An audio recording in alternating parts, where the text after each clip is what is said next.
You ask Tiger to solve. This deals with linear equations with one unknown. The final result is m equals 9/5. Let's solve it step by step.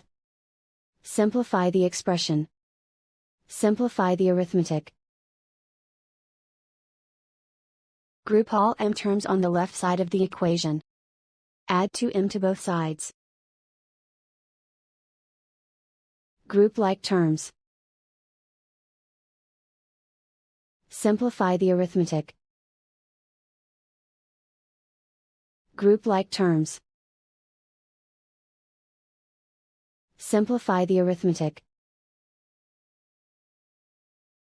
Group all constants on the right side of the equation. Subtract 4 from both sides. Simplify the arithmetic.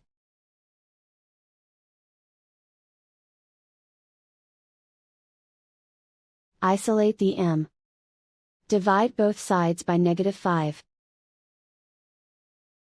Cancel out the negatives.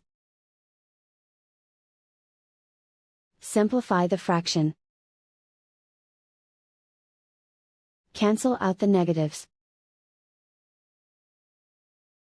And so the final result is m equals 9/5.